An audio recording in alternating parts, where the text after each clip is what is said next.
શું વધારે ઇમ્પોર્ટન્ટ છે, સેવિંગ ફર્સ્ટ કે ઇન્વેસ્ટ ફર્સ્ટ? ઇન્વેસ્ટમેન્ટ. અગર તમારા માટે ફાઇનાન્સમાં કોઈ રૂલ હોય તો એ શું હોય? ફાઇનાન્સનો રૂલ્સ એવો જોઈએ કે આપણે મેક્ઝિમમ રિટર્ન ક્યાં મળે વિલ ચેક અને વિલ એપ્લાય ઓન ધેટ. તો જ તમને રિટર્ન બેસે ને તો જ તમારી કેપિટલને ગેઇન થાય. નહીં તો તમારે તો સેવિંગ છે એ તો ઓકે, સેવિંગ તો એ લિમિટેડ જરૂરી છે ફોર લોંગ લાઈફ માટે કે ગટપણ માટે કે વોટ એવર. પણ ઇન્વેસ્ટમેન્ટ છે એ તો તમને રિટર્ન બેઝ આવે, એટલે રિટર્ન બેઝ જોવાનું રહીએ કે કયા પાર્ટમાં રિટર્ન વધારે છે. પહેલાંના પ્રકારના બિઝનેસ અને આજના પ્રકારના જે નવા સ્ટાર્ટઅપ આવે છે એ બેમાં તમને શું ડિફરન્સ લાગે છે? બહુ બિગ ડિફરન્સ છે. બિકોઝ ટ્રેડિશનલ બિઝનેસવાળાનો એટલો બધો ગ્રોથ નથી અને સ્ટાર્ટઅપવાળાની કંપનીની વેલ્યુલેશન તમે જુઓ પણ એમાં છે ને એથિક મારીને જે કામ કરે છે એમાં ના ચાલે. એટલે પહેલાં તો એની સ્કિલ જોવી પડે. જે સ્ટાર્ટઅપ કામ કરે છે 90% ફેલ ગયા અત્યારે બિકોઝ ઓફ એથિક્સ. પૈસા ખાઈ ગયા બધાએ જેને ઇન્વેસ્ટમેન્ટ કર્યા ને બધાને. That is not practice properly. એ ગ્રોથને અટકાવ્યું એમ. પણ જે 10 કે 15% જે છે જે એથિક્સ સાથે ગ્રોથ કર્યા છે એ તો ગ્રોથ છે જ ઓલરેડી. અગર ડીએમએલ ગ્રુપને કયા સ્ટાર્ટઅપમાં ઇન્વેસ્ટ કરવું હોય તો એવા કયા પેરામીટર જી ચેક કરશે? અમે તો પ્રોડક્ટ મેઇન જોઈએ અને પ્રમોટર જોઈએ અને એની બેલેન્સ શીટ જોઈએ અને સ્કિલ જોઈએ. તમારો મેસેજ યંગ આંત્રપ્રિન્યોર માટે શું હશે? એટલે લેઝી પણ કાઢી નાખો. યંગમાં 18 કલાક કામ ના કરો ને તો યુ આર ફુલિશ. 18 કલાક ડે એન્ડ નાઇટ વિચારોમાં જ વેસ્ટ ઓફ ટાઈમ કરોમાં એક મિનિટની વેલ્યુ છે. એને વેલ્યુને ક્રિએટ કરવી હોય સારા માણસો હારે બેસો અને હાઈલી ઇન્ટેલિજન્ટ માણસો હારે બેસો, ગ્રો કરતા હોય એના હારે બેસો અને ખોટો વેસ્ટ ઓફ ટાઈમ પાનના ગલે બેસીને ઊંધા ઓલું છે ને સ્કૂટર ઉપર ઊંધો આમ પગ રાખીને બેસવાની જરૂર નથી. તો મને એને એક મૂવીનું સીન યાદ આવે છે જ્યાં એ કહે છે કે તું અમારી સાથે ચા પીવા કેમ નથી બેસતો? તો એ એમ કહે છે કે અગર હું ટપરીની ચા પીવું ને તો મને ટપરી જેવો વિચાર આવે, જ્યારે હું તાજની ચા પીવું છે ને તો મને તાજ જેવો વિચાર આવે છે. એમાં જરાક થોડોક હું ડિફર છું.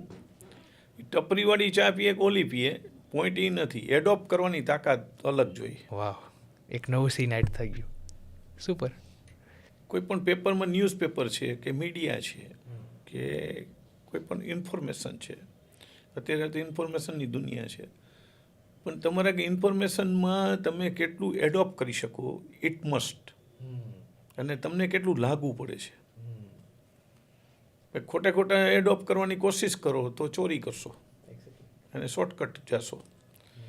લોંગ ટર્મ જ થિંક કરો, લોંગ વિઝન જ બનાવો, બાકી કોઈ મતલબ જ નથી. શોર્ટકટ માર્યું એટલે છે ને બિઝનેસની લાઈન એમ કહે છે કે બિઝનેસની લીટી મોટી કરો, બીજાની લીટી નાની કરવાની કોશિશ ના કરો.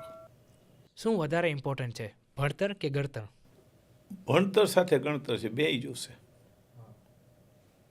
ઓનલી ગણતર ના ચાલે આજના યુગમાં. પહેલાં ચાલતું હતું, અત્યારે ભણતરે જોશે. બિકોઝ ઓફ ભણતર છે ને એ બેસ્ટ છે, ગણતર છે ને એ જીવન છે અને ગ્રો માટે જરૂરી છે. બેય નીડ છે. પણ અમે ઓછું ભણ્યા છીએ તો અમને ફીલ થાય છે ઘણી વખત ઇંગ્લિશ બોલવામાં. હું દર્શનને ઘણી વાર એમ કહેતો હું કે મારે બાયરે મારે માણસો રાખીને કરવું પડે, તું સીધો બાયરે વાત કરે, ઇઝ અ ડિફરન્ટ. એટલે એ ભણતરની મેટર થઈ. અને ગણતર એ છે કે તને કેલ્ક્યુલેશન હોવું જોઈએ, તો એ તો તમે બિઝનેસથી તમને શીખાઈ જાય, એક્સપિરિયન્સથી. ગણતર તો આવી જાય પણ એને એવોઇડ કરો તો ના આવે. એટલે ભણતર ગણતર બે જરૂરી છે, એને બેલેન્સ કરવાનું. એવી કઈ વસ્તુ જ્યારે તમે બહાર ગયા ને ઘણું બધું શીખા? ત્યાં દુનિયામાં જે માર્કેટિંગ કરતા હોય બધા, એની પ્રોડક્ટ વેચતા હોય, એને હું જોતો હોઉં બધું કે ભાઈ આ કેટલું બધું, આટલી બધી સરસ બ્રાન્ડ છે છતાં એટલું માર્કેટિંગ કરે છે. Why? Because need is volume. તમારા કોમ્પિટિટરને કોઈને કાંઈ પણ તમારે કોમ્પિટિશન કરવી હોય તો વોલ્યુમ ઇમ્પોર્ટન્ટ છે. વોલ્યુમ કરો એટલે ઓલાની લીટી ટૂંકી થતી જાય, તમારી લીટી લાંબી થતી. એમાં તમારું ક્વોલિટી બગાડી ને વોલ્યુમ કરવા ગયા તોય તમે ફેંકાઈ જાઓ. આમ મસ્ત કહે છે કે ઈગોમાંથી ઈ કાઢો ને તો ગો થાય. શું એ તમે માનો છો? 100%. ઈગોની જરૂર જ નથી. પહેલાં તો ઈગો વર્ડ્સ જ ખોટો છે. ઈગો જેને રાખ્યો એ દુઃખી જ છે. બિઝનેસની સામે જીદ ના હોય. આઈ થિંક ગલતીઓથી માણસોને શીખવું જોઈએ તો એ રાઈટ જગ્યાએ પહોંચી શકે. ભૂલ છે ને હંમેશા છે ને આપણે હાલતા હોય ને એટલે કોક કહે કે તું આ બરોબર હાલતો નથી તો એને સમજ જોવું પડે એકવાર. આઈ થિંક મિસ્ટેકમાં બી આવી રીતે જ હોય. જ્યારે તમે મિસ્ટેક કરો, કોઈ તમને ગાઈડ કરે ઓર તમને મેન્ટર હોવો જોઈએ જે તમને રાઈટ દિશા દેખાડે. હોવો જ જરૂરી છે, બહુ ઇમ્પોર્ટન્ટ છે. એટલે જ બોર્ડ ઓફ ડાયરેક્ટર રાખે ને બધા. કંપનીમાં 4 બોર્ડમાં જે રતન ટાટા જેવા રતન ટાટા બોર્ડ એનું ટ્રસ્ટ ને એનો બોર્ડ હોય. રાઈટ મિત્ર, રાઈટ મેન્ટર, રાઈટ પાર્ટનર, શું આ હોવું જરૂરી છે? ઇમ્પોર્ટન્ટ બહુ છે.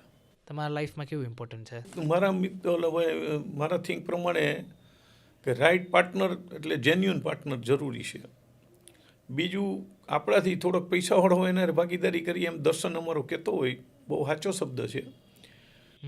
બેસ્ટ પાર્ટનર છે ને આપણી જિંદગીના ગણીએ ને તો આપણા ફેમિલી, પછી બીજી દુનિયા. અને બેસ્ટ ફ્રેન્ડ છે ને જે મોઢે કહે ને કે તારી ચાલ હારી નથી તો એ બેસ્ટ ફ્રેન્ડ કહેવાય. હરીશ લાખાની ઇમોશનલ છે કે સ્ટ્રિક્ટ છે રિયલ લાઈફમાં? હું રિયલ લાઈફમાં હું છે ને ઇમોશનલ ઓવર છું.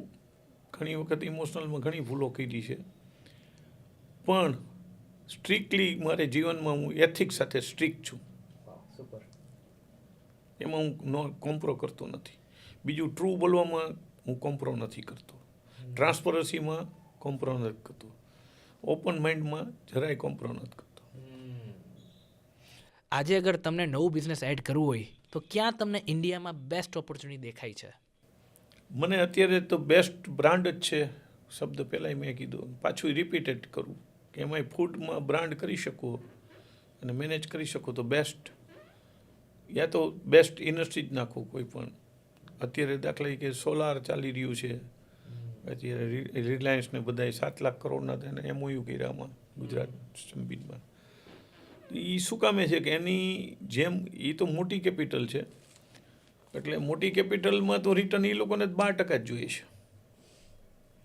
પણ તમને 24% ને 18% રિટર્ન જોતું હોય તો રિયલ એસ્ટેટ બિઝનેસ બેસ્ટ છે કે 18% તમને વ્યાજ તો ક્યાંય જતું જ નથી અને સેફેસ્ટ છે. અને બ્રાન્ડ કરો તો 5 વર્ષ પછી સવાર પડે એના માટે તમારે 5 વર્ષ મહેનત કરવી પડે બ્રાન્ડને ડેવલપ કરવા માટે. હવે આપણે નેક્સ્ટ પાર્ટમાં જઈએ, તમારા ફેઝમાં આધ્યાત્મિક પાર્ટમાં. જીવન કેમ જીવવું જોઈએ? જીવન જીવવાની કળા એ છે, હું તો બુક લખવાનો છું જીવન જીવવાની કળા. બેસ્ટ જીવન એ છે કે તમારે છે ને દાખલા કે અત્યારે હું મારા ઘરમાં જીવું છું તો હું ઘરે જાઉં એને બીજ લાઈફ છે. એ છે ને એ દુનિયા માટે છે, તે બ્રેનથી કામ લેવાનું છે. બી તમે ગેટ ઉપર તમારા ઘરના ગેટ ઉપર પહોંચો ને તે દિલથી કામ લેવાનું છે. અને ઈગોને દોર પર મૂકીને જ જવાનું અંદર ગેટમાં. આટલું સક્સેસ મળ્યા પછી તો બી તમે આટલું ડાઉન ટુ અર્થ છો, એનું સિક્રેટ શું છે? મેં બહુ જોયું લોકોના ઘણા બધા પ્રોબ્લેમ મેં સોલ્વ કર્યા. ઘણા બધાના પતિ પત્નીના પ્રોબ્લેમ જોયા, પછી ભાઈઓના ઝઘડા જોયા, પૈસા આવ્યા પછી એ વૈભવી લાઈફ બધાની જોઈ ઊંટથી સલટી જીવે છે. મેં કીધું આ બધાય રોંગ ડિરેક્શનમાં છે. પણ એનું કારણ છે કર્મો કોઈને છોડતા નથી એટલે એ રોંગ ડિરેક્શન હોય પછી પાછો કદાચ ઘા પડે અને માણસ છે ને પછી સુધરતો હોય. પણ મેં તો બહુ થિંક કરતો સુધરતો ગયો, ઇમ્પ્રુવમેન્ટ કરતો ગયો મારી લાઈફને. એટલે મેં કીધું સિમ્પલ ને સોબર જીવવા જેવી એકેય મજા જ નથી. શું વધારે ઇમ્પોર્ટન્ટ છે, પીસ ઓફ માઇન્ડ કે પીસ ઓફ રિલેશન? હું એમ માનું છું પીસ છે ને આધ્યાત્મિકમાં જ છે. તમારા આગળ સ્પિરિચ્યુઆલિટી હોય ને, ભગવાનને હું તો એક જ કહું, ભગવાનને પેરેન્ટ્સને ભૂલવા નહીં. પીસ ન્યા છે. મા બાપનો જે પ્રેમ ખાલી હાથ ફેરવે ને એ પીસિંગ જે મળે ને એના જેવું એકેય પીસ નથી. બાકી બધે વેરિએશન ઓફ લાઈફ છે. કાં પીસ છે ને એ તો સેલ્ફ છે પ્રોડક્ટ, અને ઇનસાઇડ લવ હું કહું મારવું નહીં. આઉટસાઇડ તો ફોર્માલિટી છે ને ફેસિલિટી છે. ગાડી બંગલા બધી ફેસિલિટી છે, આ કેમેરા છે, બીજું ત્રીજું ફેસિલિટી છે. લાઈફ છે ને ઇનસાઇડ લવ છે. આજના ગ્લેમરસ વર્લ્ડમાં કેવી રીતે ડિસ્ટ્રેક્શનથી દૂર રહેવું અને એક જ વસ્તુ પર ફૂલી ફોકસ કરવું? એ લાઈફ તો બહુ ગંદી છે. હમ હું મારા છોકરાઓને કાયમી કહું, સ્ટેટસ અને મની બેયને ડોન્ટ પુટ હિયર, હમ નહીં તો તમે દુઃખી થશો. સુપર. એનું કારણ છે ગ્લેમર લાઈફ છે ને એ ક્ષણિક છે. એ જસ્ટ અ મુમેન્ટ માટે છે. યસ, ખાલી એટલા પૂરતું જ છે. એ સુખ રિયલ નથી, એ તો દેખાદેખીનું છે. અને શું કહેવાય કે મનને એમ લાગે છે કે આ કરવું જોઈએ. મન છે ને એ ખતરનાક મોડ છે, એ ચંચળ છે ને. તમારા માટે સક્સેસ એટલે શું? અઘરો શબ્દ. સક્સેસ શબ્દ છે ને આમ બનાવેલો છે, પણ સક્સેસ જ છીએ આપણે. આ માઇન્ડસેટ એકદમ ચેન્જ કરી નાખે. કારણ શું છે કે દરેક મનુષ્ય સક્સેસ છે. એને પોતા ઉપર પોતે નેગેટિવ જોતું હોય કે હું પાછળ રહી ગયો. એ સોચ નથી સક્સેસ કરવા દેતી. બાકી સક્સેસ જ છે. સ્કૂટર હલાવવાવાળો સક્સેસ છે, પાનનો ગલાવાળો સક્સેસ છે.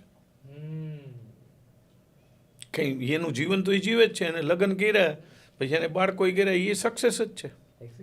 એને ફેમિલી બનાવ્યું, એનો ફેમિલીનો રોટલો કાઢે છે, સક્સેસ જ છે.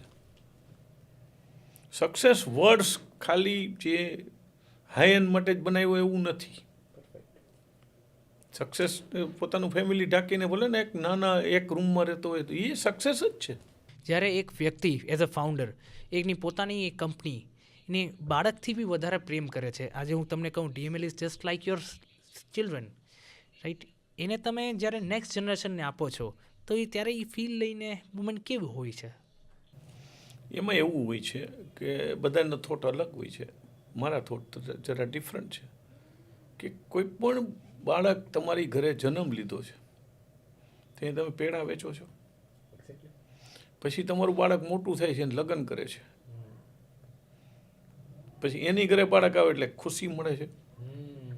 તો જેમ બિઝનેસ છે એ તમારું ડ્રીમ હોય છે, એ તમારું બાળક સંભાળે તો એનાથી વધારે સુખ કયું? બેસ્ટ. DML હરીશ લાખાણીનું દર્શન આગળ વધારે છે, રિલાયન્સનું ધીરુભાઈની કંપનીને આગળ વધારી મુકેશભાઈએ, તો એનાથી વધારે આત્મા એનો જોતો હોય કે અત્યારે કોકિલાબેન જોતા હોય તો ખુશી જ હોય.